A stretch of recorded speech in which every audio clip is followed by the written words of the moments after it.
And welcome to Monster Territory, ladies and gentlemen, brought to you by Fox One. We got a special edition episode for today. Going to be going over my predictions for this Red Sox offseason. Let's go talk about it. First up, I think both Alex Bregman and Trevor Story return. Now, let's start off with Bregman. You all know how I feel about Breggy. I think he's a perfect fit for the Red Sox, both on the field and off the field. Now, before he went down with the quad injury, he was putting up some of the best numbers in all of Major League Baseball this year. Now, sure, when he came back from that, the numbers did take a bit of a dip, but overall, solid numbers for 2025. Hit 273, 360 on base, a 462 on the slugging, a 125 WRC plus, 18 homers, a 3.5 F4 over 114 games overall. Now, sure, is the durability a bit of a concern? Yeah, I think you got to monitor that, but I think what he brings off the field is absolutely huge for the Red Sox. He came in and he just changed the culture within the clubhouse here. You know, he's a winning player throughout his career, came into the Red Sox, and you just felt a difference there.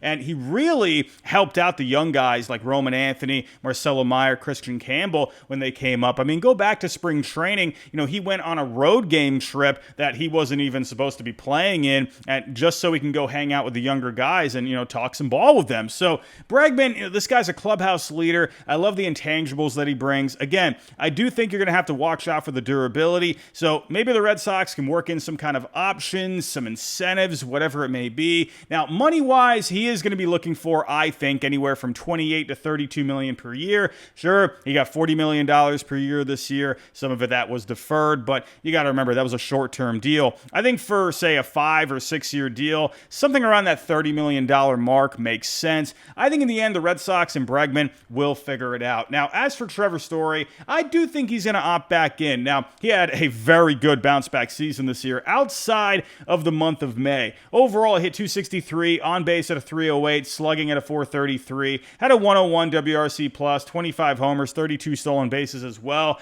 25-30 stolen base season. That is very good overall. And with Story, I mean, it's been such a roller coaster for him ever since signing with the Red Sox. A ton of injuries, down performance, but great to see what he did this year. Now, defensively at shortstop, you know, we might have to have a conversation about that. Not great metrics at shortstop, so if he does come back, which I do think in the end he's going to, maybe you can move him over to second base. Maybe Marcelo Meyer can take over at shortstop. We'll just have to wait and see. Now, when it comes to other teams out there that could maybe use a shortstop, I'm thinking of teams like the Atlanta Braves possibly, but from Story's perspective, it might be in his best interest to opt back in for the next couple of years because he's had a lot of injuries over the last few years. Sure, good season here in 2025, but maybe teams out there would rather see a bit more consistency with the durability, so beef up that value over the next couple of years, then go into free agency, try to get one more contract before that age 35 season and go from there. And I think from Story's point of view as well, you know, he's built a great relationship with the clubhouse here in Boston. He's built a relationship here with the organization over the last few years. Maybe he feels like, you know, he kind of owes it to the Red Sox, you know, to go out there, give him a couple more solid seasons, builds his value back up a little bit more, and, you know, he gives the Red Sox that production that they originally signed him for in the first place. But again, I think both Alex Bregman and Trevor Story are going to be back with the Red Sox in 2026. Up next, I think the Red Sox signed Pete Alonso. Now, it's very clear the Red Sox need a middle-of-the-order bat with some power. Now, this past year, the Red Sox only ranked 15th in home runs, and out of the 4th spot in the lineup, they were 29th in WRC+. They absolutely need a run producer with some good pop there. I think Pete Alonso makes the most sense. Now, there's a couple of things here that comes into play. Obviously, you know, the profile that he brings makes a lot of sense for the Red Sox, but I think things from a financial point of view also make sense. Now, one thing with Pete Alonso, because he re-signed with the Mets last offseason, there's no draft pick attached to him, and I think Craig Breslow is going to like that. He doesn't like giving up those draft picks, right? Now, last year for Bregman, he did give up the draft pick, but remember, he offered the qualifying offer to Nick Pivetta, which he turned down, so they got a draft pick in return, so they were able to use that for Alex Bregman. But with Pete Alonso, you're not going to have to give him one. And also, I'm thinking of the market that's going to come into play as well. Now, you might be thinking, Robbie, Scott Boras, he's going to be asking for 7 years over here. He's going to be asking for ridiculous money when it comes to Pete Alonso. Now, reports are saying that he's going to be looking for 7 years, but You know who I think about when they wanted 7 years as well? You go back to 2018. Who did the Red Sox sign? JD Martinez. Remember that report back early in that offseason? JD Martinez is looking for 7 years, over $200 million. What do the Red Sox end up giving him? 5 years, a little over $100 million. So I think in the end, that is going to come back down to, say, that 5-year mark. And when I'm thinking of the market out there for Alonso, there's not really a lot of slam dunk fits. Now, could he just go back to the Mets? Sure. Finish off your career there, go for 500 home runs. Absolutely. He's going to sell a bunch of tickets. Mets fans love Pete Alonso, but I'm thinking about it from David Stern's point of view. Does he think it's going to be good value to sign Alonso, or defensively, there's a lot of question marks there. We'll talk about that in just a second, but I'm thinking about it from Stern's point of view where, he's looking at just, is Alonso going to be worth it from a contract point of view? I could see him thinking not so much, especially when they have some other options in the fold, like Mark Vientos, who looked better in the second half last year. You got Brett Beatty, who looked better this past year as well. He could also go out to free agency and look for a cheaper option, maybe someone like Ryan O'Hearn, maybe the Japanese market, Munetaka Murakami, Kazuma Okamoto could be options as well. Remember last offseason, they had a tough time coming together on a contract. In the end, he took this shorter deal with the opt-out. So I don't know, are they going to be able to do it this time around? And also with the Mets, you got to think from this past season, they had the huge meltdown in the month of September. I don't know. Could they feel like they need to shake things up a little bit? I think they would bring back Alonso at the right price, but if Alonso is going to be looking for some big bucks, and if Stearns isn't willing to go past a certain point, then I think Alonso could end up moving on from the Mets. And other teams out there, there's not a whole lot of slam dunk fits. Maybe the Diamondbacks, right? I mean, they could use someone at first base, but you got to remember, they also just brought in Tyler Locklear at the trade deadline this past year. He could be an option there. And with the D-backs, they don't usually spend a whole bunch of money. Now, sure, they signed Corbin Burns last offseason to the big bucks, but that doesn't usually happen. Now, the Nationals, I remember last offseason, I thought the Nationals would be a great fit, but there's a lot up in the air right now with the Nats. Now, Paul Tabani just went to the Nationals, but, what is he looking to do right off the bat? He just stepped foot in the Nationals headquarters, for crying out loud. Maybe he kind of wants to feel things out for a year, kind of like when Craig Breslow came to the Red Sox. Remember, we were all hoping, hey, Breslow's in the fold now. Let's go make some moves. And in the end, not really all that much. He brought in Lucas Giolito. I could see the same thing with Paul Tabani there.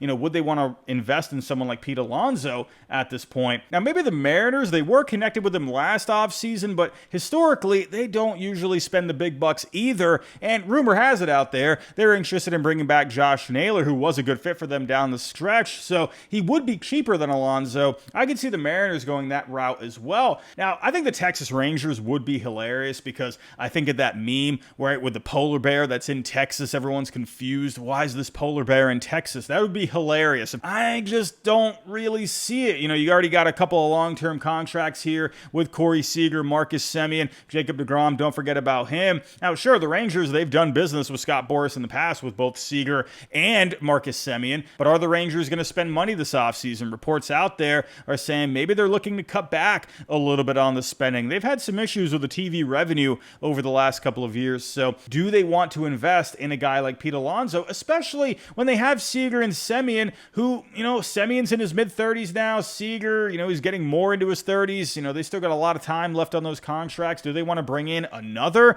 long contract here? I could see the fit on paper. Jake Berger, he was not great this past year after they acquired him last offseason. So again, I see the fit on paper with these teams, but financially, it doesn't make a whole lot of sense for them. That's where I wonder if the market for the Red Sox, it's going to end up working in their favor. Remember last offseason, they were patient with Bregman, and in the end, they found a way to bring him in. And I think the same thing could happen with Pete Alonso. I do think he's going to end up looking for a deal that's more concrete, right, instead of having these opt-outs and whatnot. But I could see a similar situation to JD Martinez. I could see maybe something, a 5-year deal. I think that could end up working out. And you got to think with the Red Sox as well, as an organization, there's not a ton of power within the organization. Now, sure, could you see someone like Roman Anthony up that power for the next few years? Absolutely. I definitely think think you can. But when I'm thinking of a middle of the order run producing bat,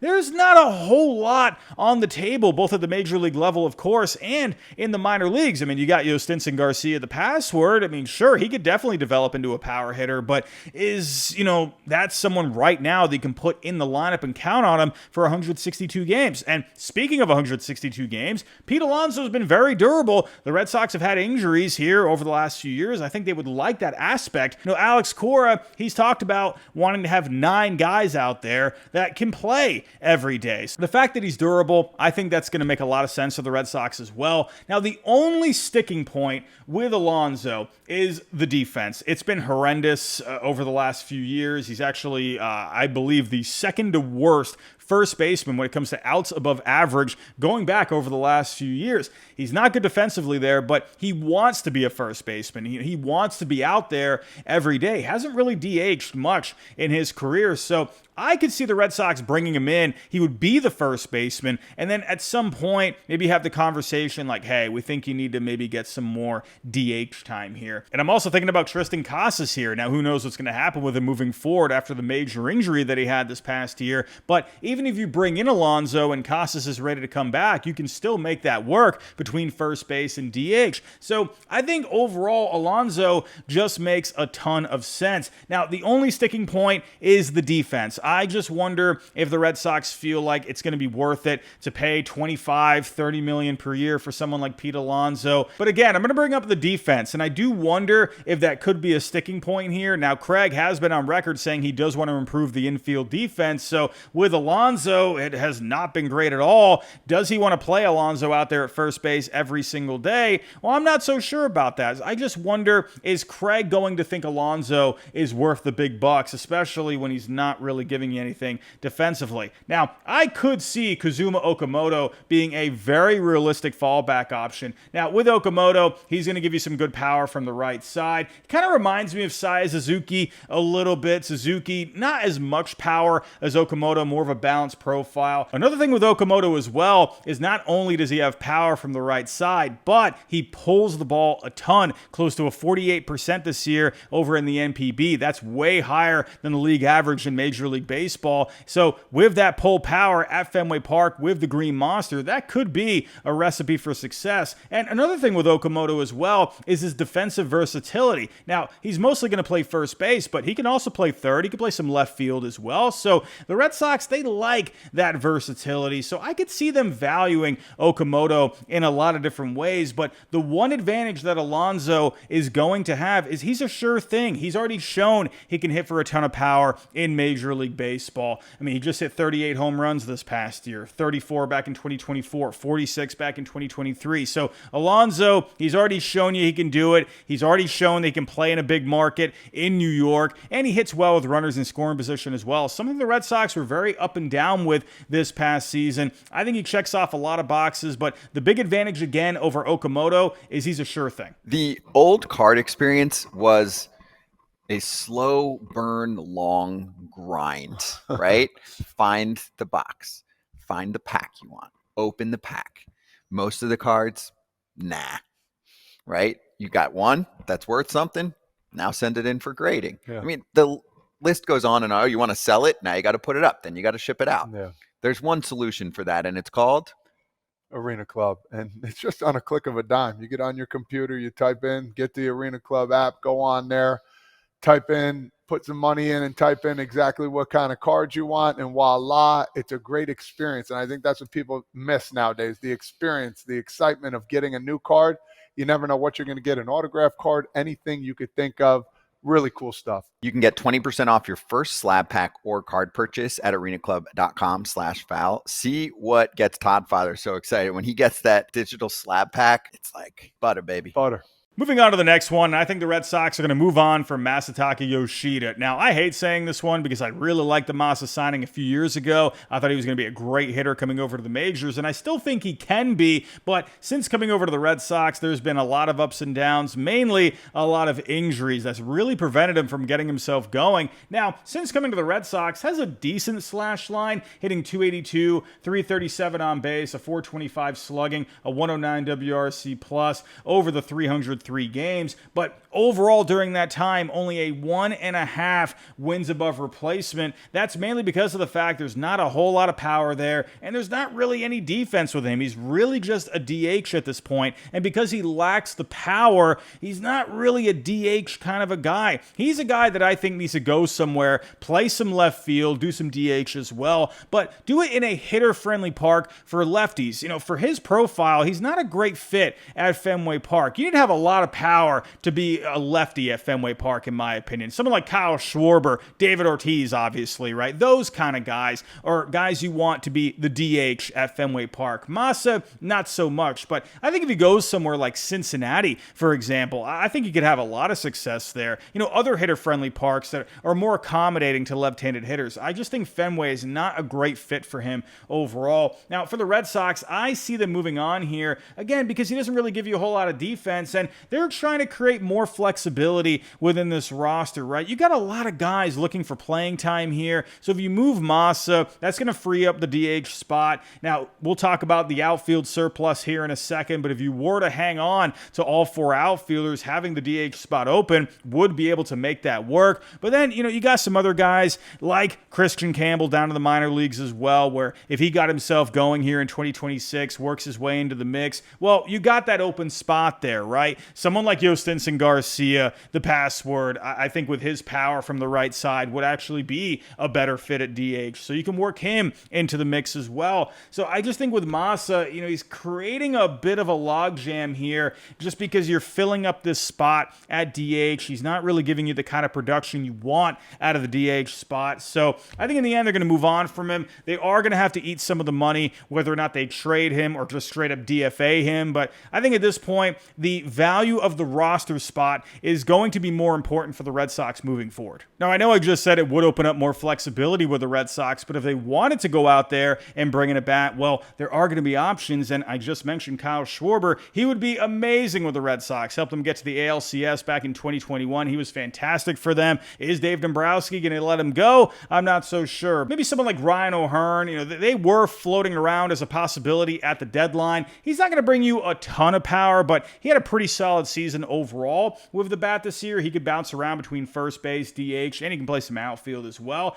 Maybe someone like Yandy Diaz. You know, he was popping up with the Red Sox at the deadline as well. It would be an in-division trade. I don't know if the Rays would want to do that in the offseason. I'm not so sure. And they love Yandy there. At this point, I could just see them hanging on to him. And, you know, I will go a little outside the box here. Maybe Marcell Ozuna. Now, he's had a lot of off-the-field issues. I don't know if the Red Sox would want to entertain this, but he did have a down year this past year that could lower his price tag a little bit. And, hey, if he got himself back on track, that bat from the right side definitely would fit very well at Fenway Park. But there's a lot of question marks with Marcell Ozuna, along with a hip injury that he had this past year. But he is someone out there. Now, again, with the Red Sox, I do think they're going to move on from Massa in the end. It's going to create more opportunities for other guys, but you're also just going to improve the production at the DH spot. Moving on to the next one, I think the Red Sox are going to trade Jarren Duran or Wilyer Abreu. Now, I just mentioned the outfield surplus, and yes, you got a lot of guys in the mix here. You got Roman, you got Cedon, you got Duran, you got Wilyer, and yes, Massa is still in the fold. Now, I know I just said I think they're going to move on from him,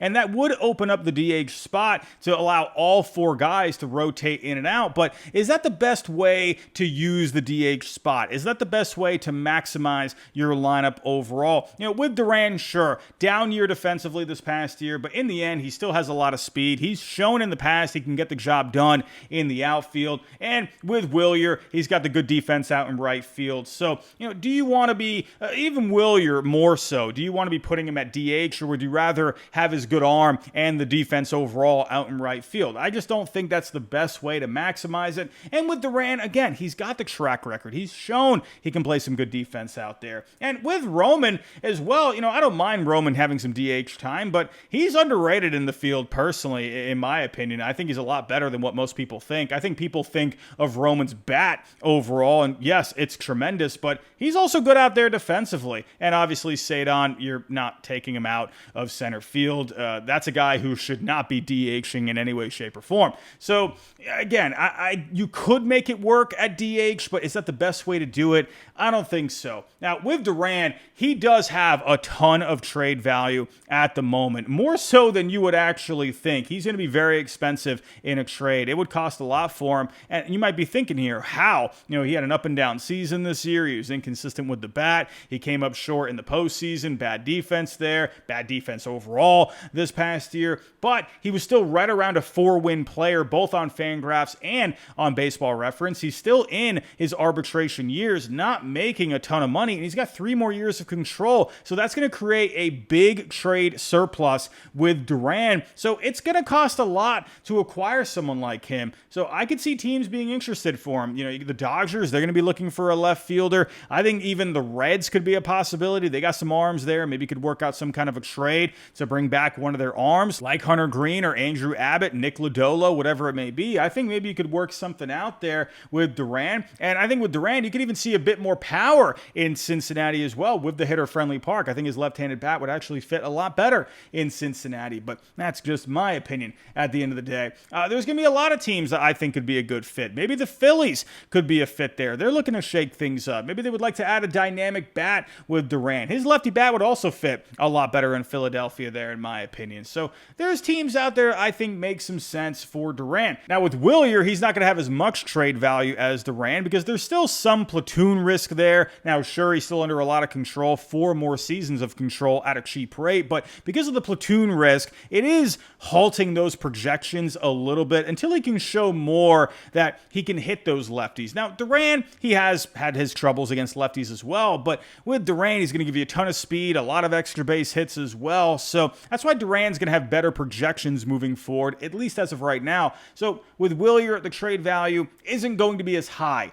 as Duran, but still, he has trade value. It's still pretty solid overall, and he could definitely bring something back for the Red Sox. And teams out there, I think, would love to have someone like Willier Abreu, good defense out in right field, add some pop to the middle of the order. So I think some teams definitely could be in the mix for Willier. We'll just wait and see. But again, I think one of them are going to get moved because, you have a lot of guys in the mix here. And I think with both of them, they could help bring back some good pitching. Hey, if you want to take care of yourself, your body, and everything that goes into health, fitness, and nutrition, Superpower provides Kratz what I would call the pro experience for the everyday person. 100%. Super easy. You get your lab test results back, and you can streamline exactly what you're deficient in. You can say, okay, this is what the results told me. I'm going to go ahead and maybe look for that in a supplement, which they provide. I'm going to go ahead and look at that in my daily workouts, which they give so many different ideas of how to make sure your deficiencies become some of your superpowers. Superpower used to cost $499. Head to superpower.com right now to learn more and lock in the special $199 price while it lasts. After you sign up, they'll ask you how you heard about them and make sure you mention FT. Your biology decoded, your blueprint activated with Superpower.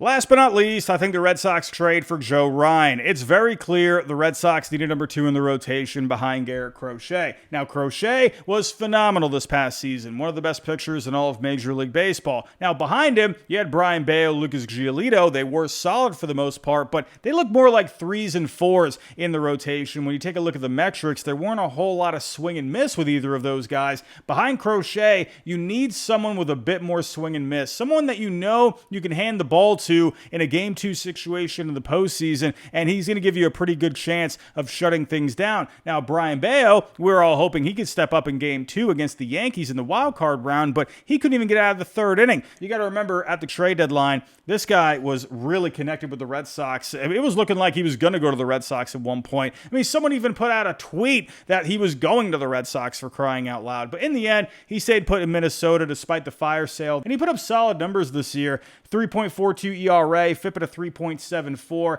10 strikeouts per 9, 2 walks per 9. That's a very solid strikeout to walk ratio. Now, the home runs were a little high, 1.4 per 9. He didn't produce as well in the second half. I wonder if, I don't know, maybe there's a bit of like a motivational factor. The Twins, they traded off everyone. So, I don't know, maybe something came into play there, whatever it may be. But Joe Ryan, the metrics look very good with him. He gets a good amount of swing and miss. He's got good velo, good life on the fastball. He's got some solid secondaries with the slider, the sinker as well. He's got a splitter too. So I think Joe Ryan makes a lot of sense behind Garrett Crochet. Also, I think the Red Sox and the Twins are good trade partners overall because I think the Twins are going to look to bring back some young pitching in a Joe Ryan trade. Now, as of right now on Fangraphs, they have the Red Sox with 3 50-grade pitchers, 2 45-plus graded pitchers, and 3 45-grade pitchers. Now, for Minnesota, they only give them 1 50-grade pitcher, 2 45-plus, and they do have a few on the 45-grade side, but they could use some higher ceiling